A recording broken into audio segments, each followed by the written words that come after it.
is Mark Gunn Media. Hit it! Welcome to Gunshots Straight from the Hip. I'm your host, Mark Gunn. The views expressed on this program are those of the host and guests and not necessarily reflective of anyone or any entity associated with this broadcast. This episode, to white America from black America. We tried to tell y'all. Black people have been warning America that if it didn't get its racial house in order, bad things will happen. Case in point, the domestic terrorist attack on the Capitol last Wednesday. We tried to warn you about the dangers of electing Donald Trump as president. Some of you knew and elected him anyway. There are people who warned over and over that electing Donald Trump would be bad for America. There are even people who predicted this moment in American history that we now find ourselves in. These people are Republicans. I will not stop until we fight a man that chooses not to disavow the KKK. That is not a part of our party. That's not who we want as president. We will not allow that in our country. I'm thinking, how did we get the race for the most important office in the free world to sink to such depths?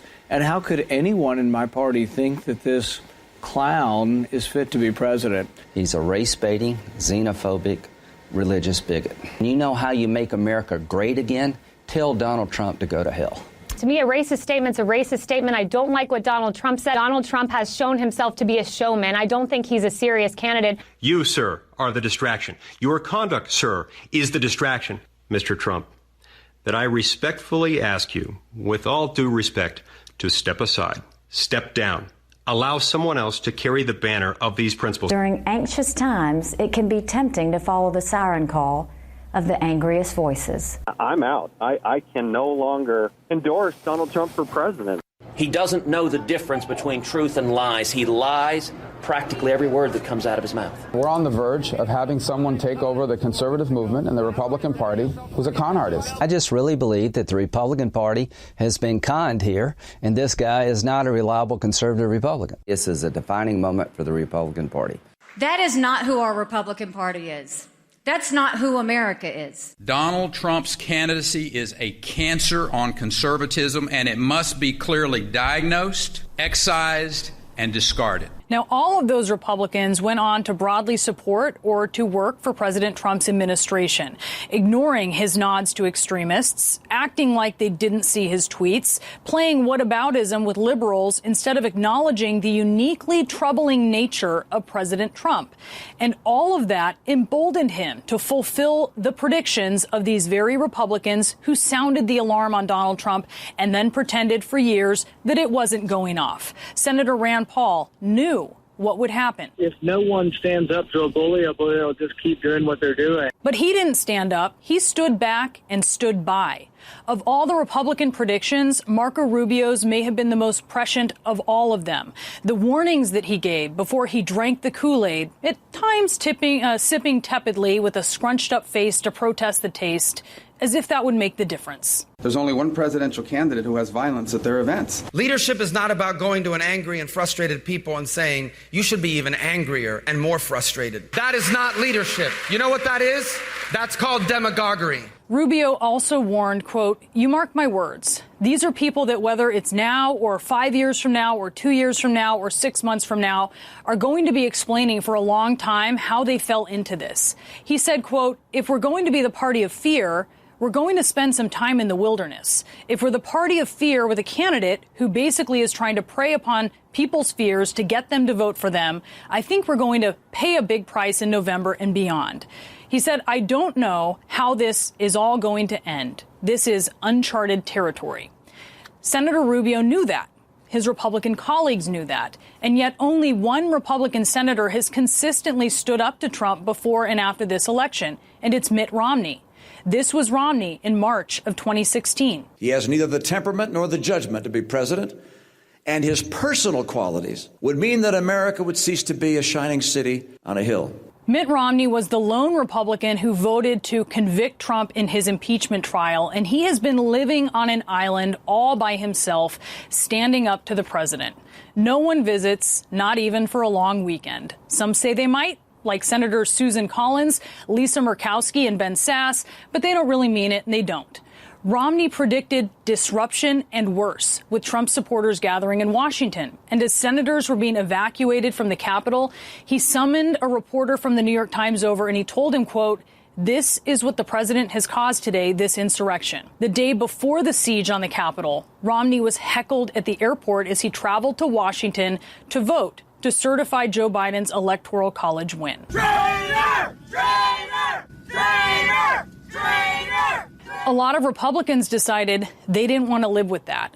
But now they will have to live with themselves, knowing that before they were sycophants, they were psychics. And when thousands of so-called patriots descended on the Capitol and all hell broke loose, America was exposed on many different fronts. Angela Rye, I, for one, and I'm sure many people around the country, including you, were not shocked or surprised that this was inevitable. This was bound to happen because Donald Trump has been stoking this sort of thing for years. And today, actually moments before it happened, he stood there and encouraged people to do it. Don, I didn't just sit and watch. I talked to many of the members of Congress who I used to work for. Many of them who, when they were coming into Congress, talked to them about staffing up their offices. I had friends who still work on Capitol Hill, and I was not just angry and frustrated by the fact that when you are, as Amanda so aptly put it, a white domestic terrorist protesting God knows what, but frankly, fake news and fake tweets, versus if you are a protester trying to survive, trying to just breathe in this country, but you look like me or you are standing in solidarity with people who look like me, you are shot, you are tased, you are hit with rubber bullets. I have a little brother named Deion Jones who was hit in the face with a rubber bullet in California and severely traumatized. But when you look very different and you believe that you own a house that was built by enslaved people, you can go in and leave notes on Nancy Pelosi's desk. You can go in and threaten the lives of people who I worked with. So I didn't just watch. I mourned. I grieved. I was stressed out. I had anxiety sky high. I haven't felt that way since 9/11, honestly. And what I'm thinking about, listening to people talk today and putting this blame right at the feet of Donald Trump. The fact that Donald Trump won an election, it was not just about Donald Trump winning an election. It was about Donald Trump saying that Barack Obama wasn't born here. It was about a Republican Party that implemented a Southern strategy. Is every time when I say Black Lives Matter or people who look like me say that, and the response is Blue Lives Matter or All Lives Matter. It is all of those things. It is not Donald Trump. It is white supremacy. It is oppression. It is hatred in this country. It is both sides and otherism. It is all of that. And those are the things that we have to deal with and finally reckon with. The fact that the foundation of this country is, in fact, fatally flawed. And we have to deal with that immediately. Members of Congress have been saying this was a problem and this was going to happen. We've all said this was a problem and this was going to happen. And I don't have any patience for, and I'm trying to find the space in my spirit for the empathy to just tap into people who might just be waking up. But pardon my frustration because I've been woke, right? I've been living this life. I'm the daughter of an activist who also suffered from death threats. This is not new to us. For everybody, including President-elect Biden, saying this is not who we are, unfortunately it is. And as long as we continue to deny that, that is exactly what we'll be. America's racial double standard, front and center. The pitiful response from Capitol Police and the immediate what-if questions. I don't think this would have happened with Black Lives Matters protesters. Let me tell you something. We don't have to even go there. If these insurrectionists were black, they would have been shot in the face. And my God, if these insurrectionists were Muslim, they would have been sniped from the top of buildings. So I want to know from the Capitol Hill Police, what is it? Is it just white people? Or is it Donald Trump supporters? Why do you scream at people for walking across the street 3 blocks away from the Capitol? Why are you known as badasses around the Capitol? But then Trump supporters come in and you open the doors for them. You open the doors for them and let them breach the people's house. What is wrong with you? Just about every major news outlet and political pundit asked, What if the protesters were black? A little over an hour and a half after the chaos started, I got a text from my granddaughter, Finnegan Biden, who's a senior in her last semester at the University of Pennsylvania. She sent me a photo of military people in full military gear, scores of them lining the steps of the Lincoln Memorial because of protests by Black Lives Matter. She said, "Pop, this isn't fair. No one can tell me that if had been a group of Black Lives Matter protesting yesterday, they wouldn't have been treated very, very differently than the mob of thugs that stormed the Capitol." We all know that's true. As it turns out, some of the cops were in on the terrorist attack. Here's how I know that law enforcement can respond differently. I watched what happened in Lafayette Square when the president and members of his cabinet staff and family wanted to go across the street, hold a Bible aloft, and have a photo op in front of a burned-out church basement. How do you think police would have responded differently had this been a Black Lives Matter protest? I don't have to think, I know. I remember in 2014 when the police declared it illegal to stand still with their 5-second rule. So we literally walked in circles. We certainly would never have been allowed to storm a federal building. I was one of many people who was a defendant on a case that has now been thrown out, but I was accused of inciting a riot in Baton Rouge during the peaceful protest after the killing of Alton Sterling. I was accused of inciting a riot that I did not incite because it wasn't a riot. And yet we've got people standing tonight on the floor of the U.S. Capitol who, in fact, incited a riot, an insurrection, and a violent mob, and they are taking the microphone as if nothing has occurred. This is due to the complicity of elected officials, of appointed officials, of media platforms, certainly of law enforcement that, to be clear, did not just stand by while these things happened and provided, as was said, an unprofessional response. We have video of several law enforcement officers actually encouraging, participating, and permitting these activities, opening barricades, taking selfies with these insurrectionists. We have to be very, very precise here about exactly what happened. It wasn't just that the police stood by and did nothing, is that some of them actually encouraged and participated in activity that was a direct violation of the Constitution and was a clear example of domestic terrorism.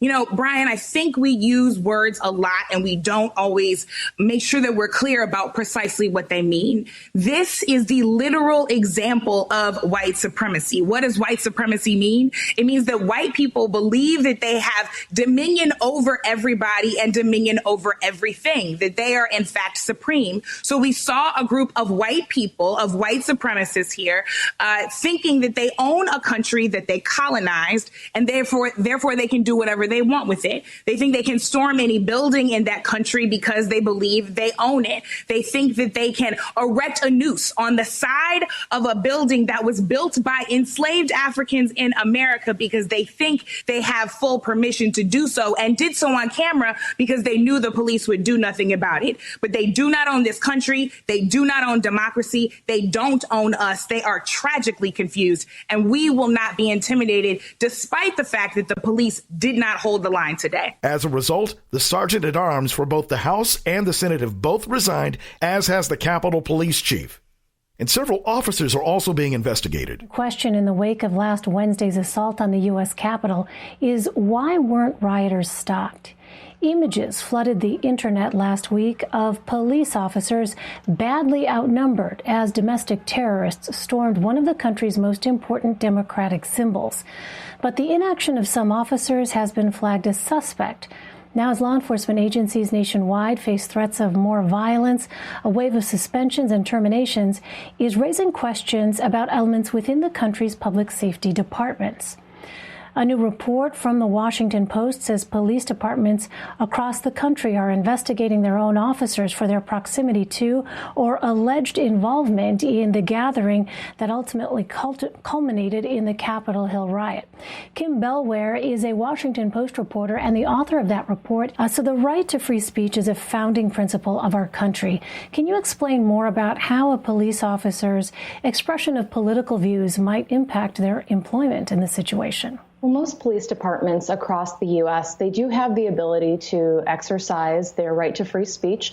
Most departments do have policies that prohibit officers from making any kind of political speech or demonstration while in uniform, while they're out of uniform, as long as they're not violating any departmental guidelines around behavior. They're usually fine. But this incident on Wednesday is raising a lot of questions because there's definitely kind of a line between who was attending a rally and who was participating in this riot at the Capitol. And that's something that departments are now having to wade through because they're going to be looking at if a crime was committed by any officers, but also were there any non-criminal actions that might have violated departmental guidelines. Right, and one concern raised in your article is that disciplining officers for being present at a violent riot could have unintended consequences that could harm vulnerable communities. Can you explain that? Yeah, this is something that some legal experts and other First Amendment experts were paying attention to because, as you had just mentioned and had asked, police officers do have a right to free expression. And, the argument that was raised is that if we start policing or if departments start cracking down on what demonstrations are okay, what is to say that that is not going to then come up next summer if there is a Black Lives Matter protest, if there is some kind of, demonstration for whatever cause. So the concern is that being too broad about what is punishable behavior could ultimately widen the scope of that will ultimately limit speech for everybody else. Well, how could these investigations impact the police departments themselves? Is there a sense they could affect morale or effectiveness? There's definitely a question of morale. And, with these departments, there's so many questions about who was involved. In one case, it was the police chief. It was leadership that was involved. So there are all these different considerations that departments are having to make because if some chiefs, if they are going really hard in punishing or otherwise sanctioning their officers, even for showing support. Maybe they didn't even participate. This is something we've seen out of Oakland County in California. They've warned that even officers who like things on social media that express support for the insurrection, that could run afoul of guidelines. That has the possibility of diminishing morale, but there's also for the public wants to know that they can have confidence in their police force, and they want to know that the police is supportive of the rule of law. So there's a lot of things that departments are going to have to contend with, from morale to freedom of speech for their employees. So on this note that you just mentioned, we know that in communities of color, there is a deep distrust of law enforcement, given the history of inequality in the criminal justice system. Could these investigations in any way help restore that trust? I mean, that's an open question right now. There was a really great article that BuzzFeed News put out that gave the perspective of Black officers who worked with the Capitol Police, and they had a completely different experience of feeling unsupported, of feeling threatened. So if there is a way that all of these investigations and questions can make departments reflect and ask really hard questions about how their actions in public and even in the semi-privacy of social media reflect on policing at large and contribute to the lack of trust that communities, particularly communities of color, have with the police, then that could ultimately maybe yield some positive conversations and lead to the kinds of changes that we saw in civil rights protests from last summer. Since then, 2 more cops have been arrested and more arrests are coming. Once again, America, Black folks have been trying to tell you. There's a decades-old report by the FBI that deals specifically with white supremacists infiltrating America's police departments. But you ignored it. And Skip, what we got an opportunity to see yesterday is 2 different Americas, and why the NBA and the WNBA and so many people around the country, especially blacks, have been taken to the streets. It says we're treated differently. Now, we hear what you tell us, that America is the land of, and America is great. But we're saying we're treated differently in similar circumstances as white people. We're seeing it. And Skip, everybody got an opportunity, just like the George Floyd. We saw the man life leave his body on live television. We saw yesterday on live television 2 different Americas. And what we saw is that white America doing rioting and looting, The Capitol. How is it now that white America, that we've been asking you to hear us and say there's two different Americas, and you tell us, no, everything's the same? I want to ask this. If you're not going to treat white America like you treat black America, can you treat black America like you treat white America? Oh, yeah. Quick question. Why haven't we heard a peep out of the Blue Lives Matter crowd after a police officer was bashed in the skull with a fire extinguisher? How about the police officer that was crushed against the door that terrorists were trying to break through? Now, there is a story of a young officer being hailed as a hero. His quick thinking saved the lives of every politician in the building that day. A lone black lawman momentarily facing down an angry mob of white rioters before retreating, giving ground to their fury. But as we've now learned, there's a bigger story to be told here. Seeing that they were heading towards the open Senate chambers, Capitol Police Officer Eugene Goodman took control of the mob, giving its leader a shove to get his attention and then drawing them away in pursuit. In short, he tricked them, willingly becoming the rabbit to their wolf pack, pulling them away from the chambers where armed officers were waiting, avoiding tragedy and saving lives which included their own. An Army veteran who spent time in Iraq, Goodman's actions bring a measure of honor to a police force that saw some of their members acting quite questionable. Calls have come for him to receive national commendation for his actions, perhaps even the Congressional Medal of Honor.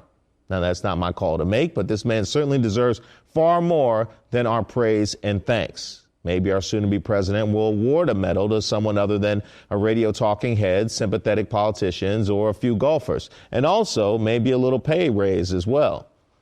We saw the worst of our nature on display on Wednesday. Many people immediately stood up and said, "This is not who we are." History tells us this is exactly who we are. Running from this fact won't change it. But at the same time, we're also Eugene Goodman, a people who will put themselves in harm's way to protect others, even those that wouldn't do the same for us. It's a constant fight for the soul of this nation.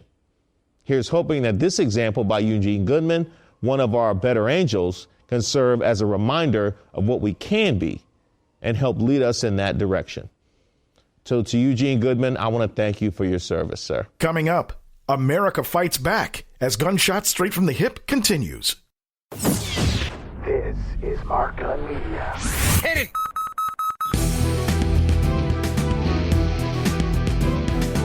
One of the biggest accomplishments we've had over the past year is the continued growth of our podcast, Gunshots Straight from the Hip. If you haven't heard it, you can check it out now on our website at markgunmedia.com or on iTunes, iHeartRadio, Spotify, Google Podcasts, or the TuneIn Radio app. You can also subscribe to our YouTube channel. Past episodes are available for download right now.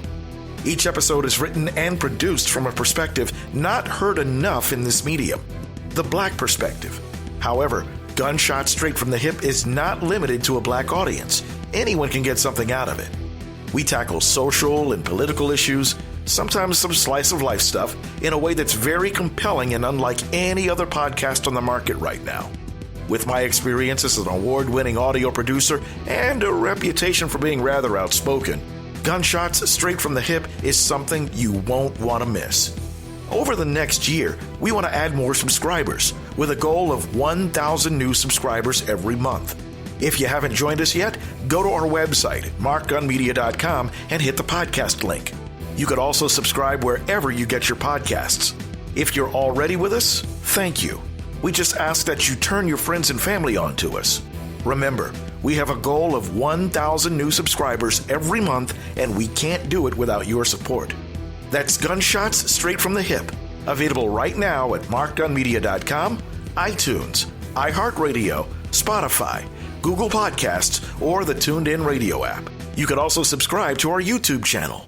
Thank you. Mark Gunn Media. No hype, no hoopla, just damn good work.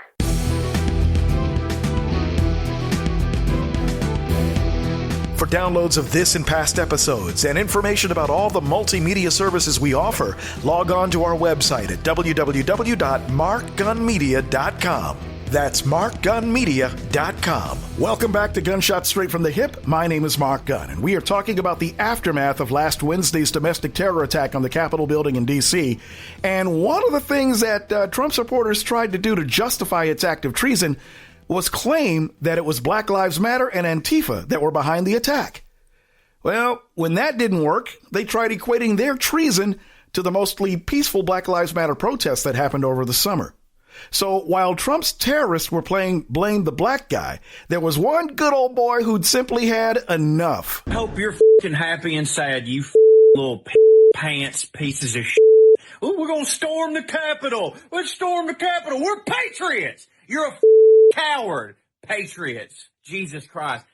Idiots that I played high school football with wearing a damn American flag bandana talking about we got to get up there and storm. We got to take our country back. From what? From what? What are you so upset about? What has anyone ever done to you? You entitled piece of shit. Don't you ever call me one again. Don't you ever say, Corey, you snowflake. You're a liberal. That means that y'all look. What? Want some people to not be sick every now and then? Is this the thing that you can't stand? So you've got to get in your piece of Ford F-150 you got from your dad, drive it to D.C. and pitch a fit? Is that what it is? Is it health care? Is it still with the guns? Is that what is it? You said Obama was taking them. 8 years ago you said that. Nothing. What is it that this country hasn't given you? You literally got escorted out of the Capitol building aside from the ones that they had to shoot. Is that what it takes? Did you just want to be a martyr? You're so pathetic. Do you not ever just sit there and think, my kids are going to see this. My grandkids are going to see this. They're going to put it in the textbook, and you're going to look like the dumbest mother in the world. Nobody will give a shit about Watergate. Nobody. Dude, I'm out of breath from how stupid y'all are. What is it that this country doesn't give you that you think you have to do some bullshit like this? But when you see a black person actually get shot, no gun in their hands, nothing. Oh, they should just comply. You. What is your damn problem? Just quit embarrassing me, man. I want my country back. How about that? Y'all, you coward. And this terrorist attack was not a random thing. It was planned, well organized, and one of the favorite tools of white supremacists is social media. This is our capital! As more video emerges, the clearer it becomes just how violent last week's mob was at the U.S. Capitol. In a crowd carrying flags that declared support for police, many at the Capitol last Wednesday went at the police with dangerous, deadly intent. Amongst the crowd were also many wearing or carrying the insignia of a litany of the extremist, neo-Nazi, and conspiracy-minded groups in America. There were multiple images about QAnon, the conspiracy theory that believes a cabal of Democrats and wealthy elites are secretly running a child sex trafficking ring, one that President Trump has been quietly working to destroy. There were members of the Three Percenters and the Oath Keepers, both among the many armed, militant anti-government groups in the country. There were various neo-Nazi and anti-Semitic symbols. These are members of the violent hate group the Proud Boys, flashing their white supremacist OK hand signal. In the aftermath of this attack, many of the largest social media and internet companies sought to clamp down on those the companies say are encouraging violence online. YouTube began removing live-streamed videos of the violence on Capitol Hill. Facebook said it took offline several forums, including one with thousands of members who, in advance of Wednesday's riot, posted the home addresses of federal judges and politicians, often accompanied with images of guns and weaponry. Facebook stopped the president from posting to his page. CEO Mark Zuckerberg justified the ban, saying, quote, "We believe the risks of allowing the president to continue to use our service during this period are simply too great." After some back and forth, Twitter permanently took the president's account offline and removed all his prior messages. In a statement, the company said, quote, "After close review of recent tweets from the real Donald Trump account and the context around them, we have permanently suspended the account due to the risk of further incitement of violence." These moves by the social media giants were applauded by some, though many said it was far too late in coming. Many conservatives, meanwhile, cried foul, alleging censorship against their political views. The social media app known as Parler, which was created to be a conservative alternative to Twitter, had been surging in popularity in recent weeks. It became not just an organizing platform for last week's Capitol protest, but full of numerous calls for violence and mayhem. Apple and Google both removed Parler from their app stores, and then yesterday, Amazon, which hosted Parler on its cloud web servers, booted the app offline, citing its inability to curtail violent language and imagery. As of late last night, Parler's website and app was not functioning, and today, Parler announced a lawsuit against Amazon, accusing the tech giant of trying to stifle competition. As of this broadcast, close to 200 arrests have been made, and the FBI is not playing. Since these events, the FBI has worked hand in hand with the United States Attorney's Office and our law enforcement partners here in D.C. and across the country to arrest and charge multiple individuals who took part in the destruction. In 6 days, we have opened over 160 case files, and that's just the tip of the iceberg. The significance of this investigation is not lost on us. This is a 24/7, full-bore, extensive operation into what happened that day. We cannot do our job without the help of the American people. Since our call for tips, videos, and pictures, we have received more than 100,000 pieces of digital media, which is absolutely fantastic.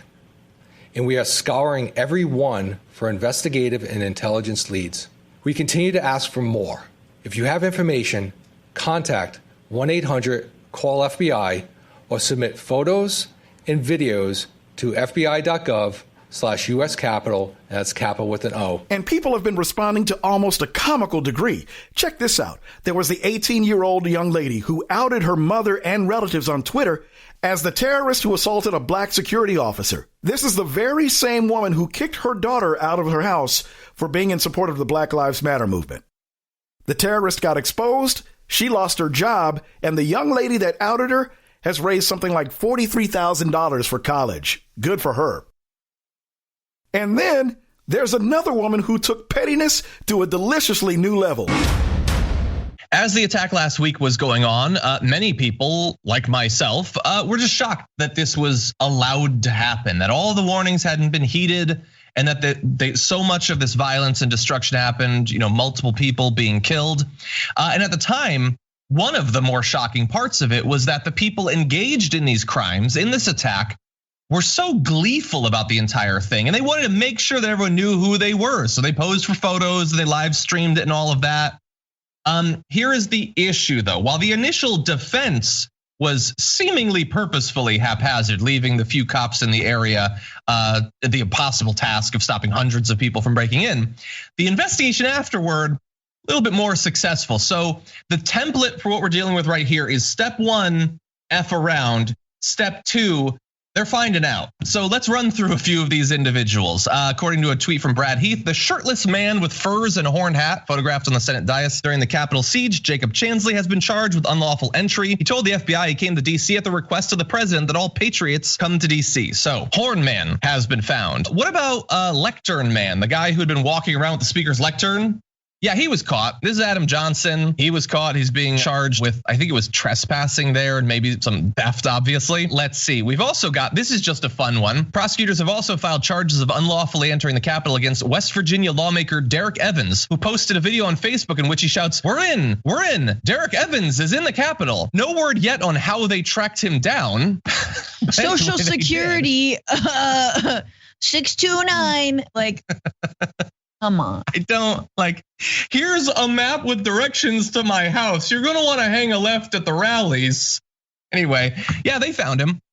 So one of the more haunting videos from the attack was a police officer being chased through the building. One of the men, you can see the screenshot, doing the chasing and sparring with the cop. He was also tracked down. This is Doug Jensen. He posted on Twitter back on November 12th that he was ready for 4 more years and will do whatever it takes. So whatever it takes turned out to be chasing a cop through the Capitol building.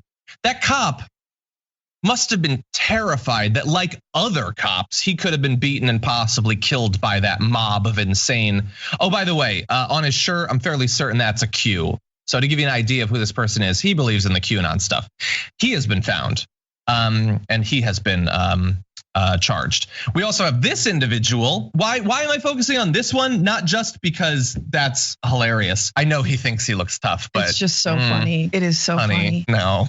Anyway, that's a retired Air Force Lieutenant Colonel. Larry Rendell Brock Jr. was charged with knowingly entering or remaining in any restricted building or grounds without lawful authority and violent entry and disorderly conduct on Capitol grounds. Now, a retired Air Force Lieutenant Colonel taking part in this is madness. He apparently had some of those zip ties as well. So God only knows what he planned to do. He's been taken in. The only thing funnier than that is the photo. The only thing funnier than the photo is the fact that you know how they found him, Francesca? His ex-wife was watching the video and ID'd him and turned him in. Good. Anyway, so retired member of the military, an officer, took part in this attack. So we've gotten in addition to last week, the guy with the Molotov cocktails, he was tracked down. They haven't yet found the guy who planted the pipe bombs, but the guy who had his feet up on Speaker Pelosi's desk, who talked about going out of this world bathed in someone else's blood, he's been found. They've been tracking down, not obviously the vast majority, but the most notable people who promoted their involvement in this so much, they're now being systematically tracked down. And one of the funniest things to come out of this tragedy came when these vanilla ISIS members tried to fly home. They were in for a rude awakening. When they got to the airport, and even on the plane in some cases, they suddenly found themselves on the terrorist no-fly list. I love every single one of you, but this is what they do to us. They kick me off the plane, they call me a terrorist, and they want to ruin my life. Now, I know you're asking, how were these idiots found? Well, thanks to facial recognition software, the thousands of photos and video evidence provided by the terrorists themselves, it's probably not a good idea to live stream yourself committing an act of treason. And then there was the app formerly known as Parler, which was the alternative site for racists and right-wing nuts. Turns out that the attack on the Capitol was planned through this site. They had users prove their citizenship by uploading personal information like driver's licenses to the site. By the way, that's something you should never, ever do. Don't be that stupid. Well, an industrious young lady who was able to archive all of the user data and turned it over to the authorities. Parler, as of this recording, has been dropped from all of its social media platforms and will not be coming back. This follows all of Trump's social media accounts being dropped. He can't get online anywhere. Republicans haven't gotten away unscathed either. Corporate interests have decided to give them the big middle finger. And some of the biggest American companies also taking action. JP Morgan, Citigroup are suspending all political donations after the Capitol riots. Meanwhile, Marriott and Blue Cross Blue Shield are halting donations to Republicans who voted against certifying Joe Biden's election victory. And just yesterday, Congress finally took the step it should have taken over a year ago. We've just witnessed a truly solemn moment in American history. The House of Representatives has reached the threshold for making Donald J. Trump the only president of the United States to be impeached for a second time. Unlike his first impeachment, this is a bipartisan vote. At least 9 Republicans agreeing with Democrats that this president poses a threat to U.S. national security and to democracy, that he incited the riot at the U.S. Capitol by repeatedly lying that he won the election and by urging his supporters to, his words, fight like hell.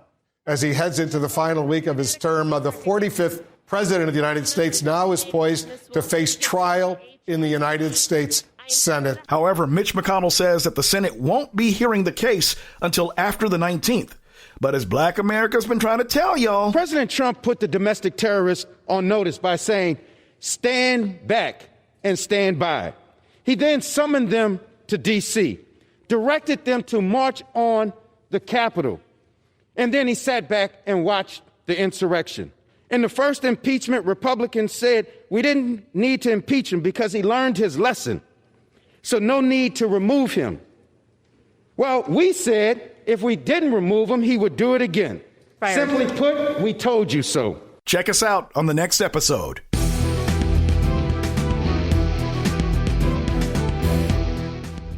You've been listening to Gunshots Straight from the Hip. The views expressed are those of the host and guests and not reflective of any business entity or anyone associated with this broadcast. If you have any comments or want more information on how to be a sponsor, log on to our website at markgunmedia.com or call us at 502-407-0283. That's 502-407-0283.